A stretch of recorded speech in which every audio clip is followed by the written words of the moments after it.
देखिए वर्ष 22 में बाड़मेर के अंदर जो विशुद्ध आईपीसी के अपराध हैं उनमें मामूली सी कमी आई है। और मेरा मानना है कि ये कमी इसलिए आई है क्योंकि हमारी जो इंसदादी प्रिवेंटिव एक्शन है वो काफ़ी अच्छा रहा है, उसमें बहुत बढ़ोतरी हुई है। और हमने अवैध मादक पुलिस मुख्यालयों के निर्देशानुसार अवैध मादक पदार्थ और अवैध हथियारों के विरुद्ध जो मुहिम छेड़ी थी उसमें काफ़ी अच्छा काम हुआ है। तो मेरा मानना है कि जो अपराधों में बहुत मामूली से कुछ मुकदमे कम हुए हैं वो इन्हीं दो कारणों से हुए होंगे। कि देखें तो 5,479 मुकदमे दर्ज हुए थे, इस बार 5,403 मुकदमे दर्ज हुए हैं। आज का अगर आंकड़ा हटा दें तो आईपीसी में मामूली हल्के से कम हुए हैं। लेकिन जो हमारे लोकल और स्पेशल एक्ट हैं जो पुलिस का प्रोएक्टिव हिस्सा होता है, चाहे वो अवैध हथियार हो, अवैध मादक पदार्थ हो, अवैध शराब हो, इस तरह की चीज़ों में, उसमें पिछले साल 757 मुकदमे थे, इस बार 850 मुकदमे हैं। तो ये जो प्रोएक्टिव पुलिसिंग का नतीजा है, तो टोटल फिगर तो लास्ट में हो सकता है थोड़ा सा बढ़ जाए या कुछ आंकड़ों का अंतर रहेगा। आईपीसी में कुछ मुकदमों में कमी आई है। सर, महिला अत्याचार में मामूली सा कमी रही है। अगर देखा जाए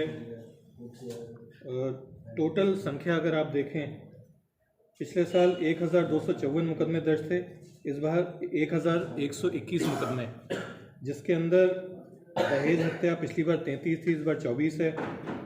306 आत्महत्या ज़रूर बढ़ी हैं, 8 की बजाय 14 हुई हैं। दहेज प्रताड़ना 439 की बजाय 385 हुई हैं, यानी 498 जिसको अपन बोलते हैं, उसमें भी कमी हुई है।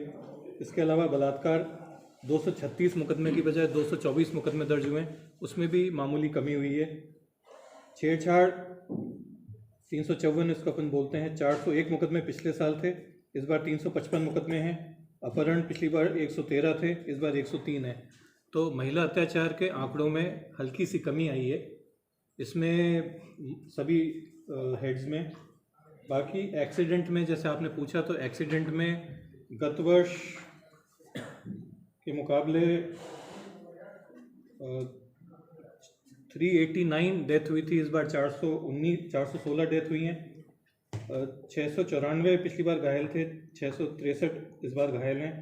टोटल जो मुकदमे थे पिछली बार 635 थे, इस बार 631 हैं।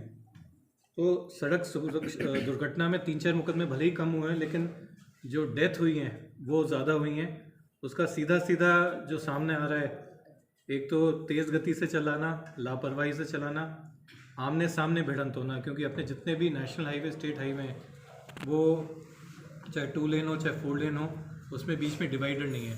मेरा मानना है कि जब भी आमना सामना जैसे ही भिड़ंत होती है उसमें ज़्यादा डेथ्स होती हैं, और वो आंकड़े भी इस बात को साबित करते हैं।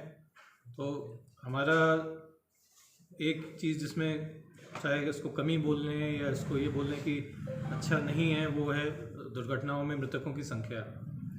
इसके अलावा चोरी और नकबजनी का जो आपने पूछा था, तो चोरी में गत वर्ष से बेहतर किया है।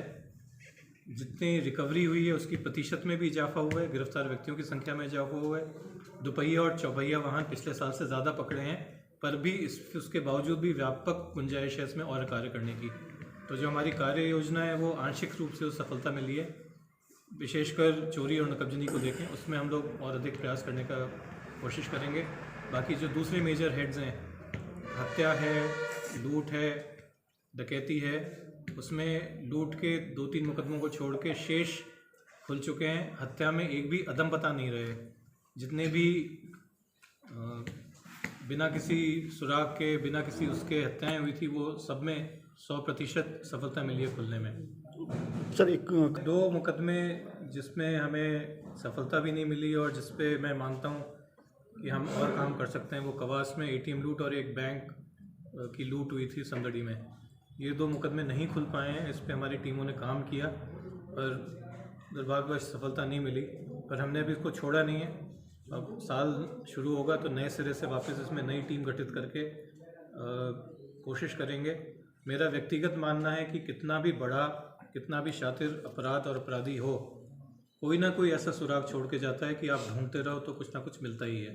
तो ये 2 मुकदमा में इस साल हमें और काम करना पड़ेगा। सर, जिले में 450 के आसपास में 435 ऐसी कोई संख्या में, अभी 2 मिनट में आपको बताता हूँ। हमने 438 नहीं खोली है 10 मतलब कितनी सीढ़ियाँ? 20 के आसपास। 20 हिस्ट्री शीट हमने इस बार नहीं खोली है।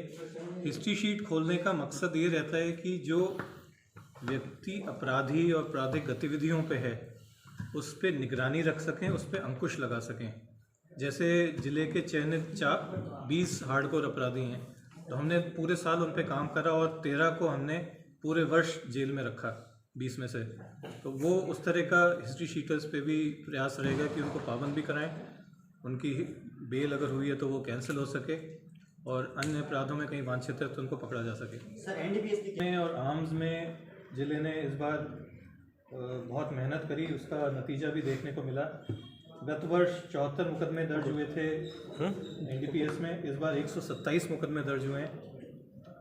पिछले साल से देखा जाए तो डोडा, अफीम का दूध, स्मैक, एमडी, गांजा, इन सब में काफ़ी बढ़ोतरी हुई है। जो गिरफ्तार व्यक्ति हैं उनकी संख्या में बहुत बढ़ोतरी हुई है। पिछले साल इस साल 166 लोग गिरफ्तार हुए हैं, 30 वाहन जब्त हुए हैं, 15 किलो हेरोइन, 3800 किलो डोडा चूरा, 1 किलो स्मैक, 29 किलो अफीम का दूध, 3 किलो अफीम, 4 किलो गांजा, एमडी, ट्रेमाडोल, अफीम के पौधे, ये सभी जब्त हुए हैं। आर्म्स एक्ट में 79 मुकदमे दर्ज हुए हैं, जिसमें 96 लोगों को गिरफ्तार किया, 7 वाहन जब्त किए हैं, 59 पिस्टल, 14 कट्टे, 7 टोपीदार बंदूक, 225 कारतूस और 23 धारदार हथियार बरामद हुए हैं। सर ये अवैध कि हर एक मुकदमे में कहाँ से हथियार आ रहा है, कहाँ आगे तक जाएगा, दोनों साइड, आगे की पीछे। एनडीपीएस और हथियार में लगभग एक जैसी कार्रवाई रहती है कि कहाँ तो आगे जा रहा है और कहाँ से पीछे से आया है, उसको कवर करने का प्रयास करें। 2-3 मुकदमों में ये गए हैं, बाकियों में अनुसंधान जिनमें जारी है उनमें भी प्रयास करेंगे कि ये कहाँ से हैं। अधिकतर एमपी और उस साइड के समदड़ी वाले केस में ये सफलता मिली। समदड़ी में जो मुकदमे दर्ज हुए थे उसमें हम पीछे सप्लायर, और कोशिश तो मेरी ये है कि मैन्युफैक्चर तक भी पहुंच जाएं। उसमें इतनी लेयर्स बीच में आ जाती हैं, थोड़ी कठिनाई होती है, पर कोशिश है कि वहाँ तक भी पहुँच जाएं। पुलिस मुख्यालय के भी ये निर्देश हैं, स्वयं महानिदेशक पुलिस महोदय ने हमें यही निर्देश दिए थे कि कड़ी से कड़ी जोड़ते हुए सप्लायर और जहाँ मैन्युफैक्चर थे वहाँ तक पहुँचने का प्रयास करो। सर युवाओं के एक तो सोशल मीडिया के जितने फ़ायदे हैं उतने नुकसान भी हैं, चाहे उसमें फ्रॉड, क्राइम को लेके हो, या युवाओं में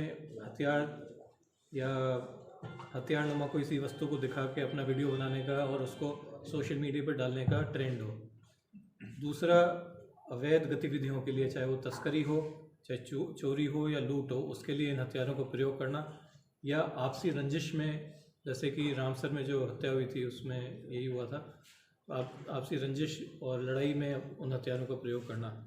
तो जो युवा इसकी तरफ अट्रैक्ट होते हैं उनको यही नसीहत है कि इसका अंजाम अंतोगत्वा बुराई होता है। मुकदमे में भी जाते हैं, मुकदमा दर्ज होने के पश्चात आपके नौकरी के, सरकारी नौकरी के सारे विकल्प ख़त्म हो जाते हैं, पढ़ाई की छूट जाती है और अपराधों में आप अपराध की दुनिया में प्रवेश हो जाता है। तो उनको नसीहत यही है कि इसके झांसे में नहीं आए, इसकी तड़क भड़क और शोबाजी में कुछ भी नहीं रखा, केवल मात्र सिर्फ अपने शौक़ को पूरा करने के लिए, अपने आप को हीरो की तरह दिखाने के लिए, या अगर आपने पहले किसी को देख रखा है हथियारों के साथ, उसको फॉलो करने के लिए या उसकी तरफ अपने को वैसा दिखाने के लिए अगर आप ये चीज़ कर रहे हैं तो इसका अंजाम और नतीजा बुरा होता है।